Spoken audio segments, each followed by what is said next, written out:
देखो बेटा, मैक्सिमा और मिनिमा, ये देखो, ये तुम्हारे पास दो कर्व बनाए हैं मैंने, जो फंक्शन गिवन होगा। ये वाला देखो, यहाँ पे जो तुम्हारा कर्व है, यहाँ से ये मिनिमम होता जा रहा है और यहाँ पे इसकी वैल्यू मिनिमम हो गई। ठीक है, तो जब हम इस पॉइंट के कोऑर्डिनेट निकालेंगे तो जो एक्स कोऑर्डिनेट होगा वो होगा इसका मिनिमम पॉइंट। रिमेंबर दिस, जब हमें मिनिमम पॉइंट फाइंड आउट करना है तो हमें एक्स फाइंड आउट करना है। ठीक है, और जो y, इसका जो y होगा, यहाँ पे जो वैल्यू आएगी y की, वो होगी मिनिमम वैल्यू। ठीक है, तो ये हो गया तुम्हारा मिनिमम फंक्शन। उसके बाद दूसरा मैक्सिमम। अब कर्व देखो तुम्हारा इस तरह से बन रहा है, इसमें ये वाला जो पॉइंट है, यहाँ पे फंक्शन की वैल्यू मैक्सिमम है। ठीक है, तो इसमें सेम वही, इसके जो कोऑर्डिनेट होंगे एक्स वाई।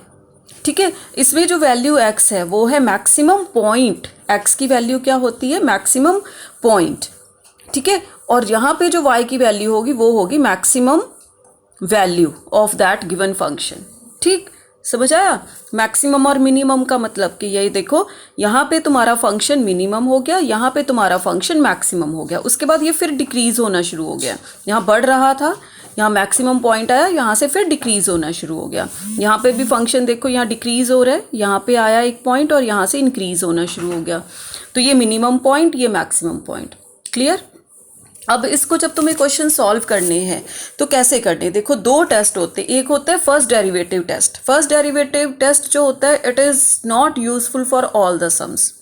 ठीक है, लेकिन कुछ सम्स इससे भी हो जाते हैं, तो हम इसको भी सीखते हैं और इसको भी। देखो, फर्स्ट डेरिवेटिव टेस्ट में जो भी तुम्हें फंक्शन गिवन होगा उसका तुम डेरिवेटिव लोगे एफ डैश एक्स, उसको जीरो रख के, मतलब उसका अवकलन करोगे, डिफ्रेंशिएशन करोगे, एफ डैश एक्स आ जाएगा।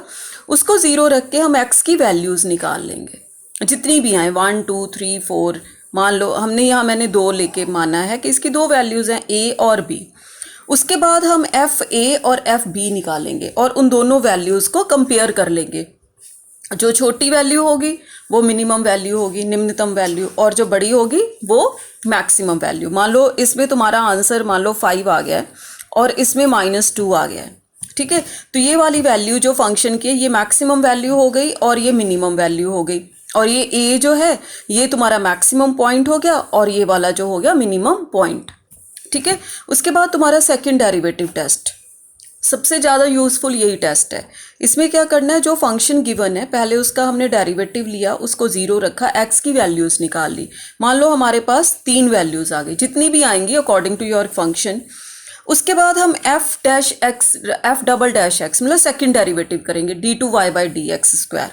ठीक है, फिर ए रख के वैल्यू निकालेंगे, बी रख के वैल्यू निकालेंगे और सी रख के वैल्यू निकालेंगे।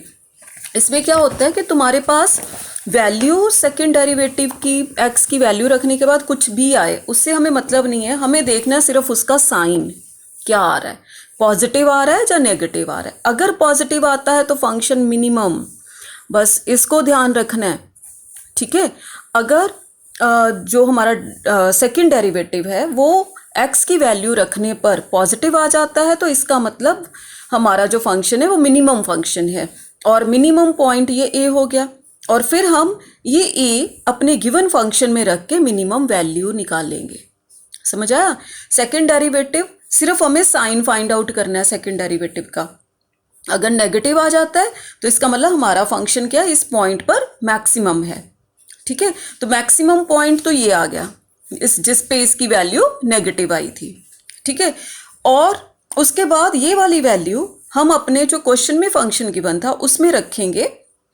ठीक है, तो उस कैलकुलेट करके जो वैल्यू आएगी वो वैल्यू हमारी मैक्सिमम वैल्यू होगी। समझ आया?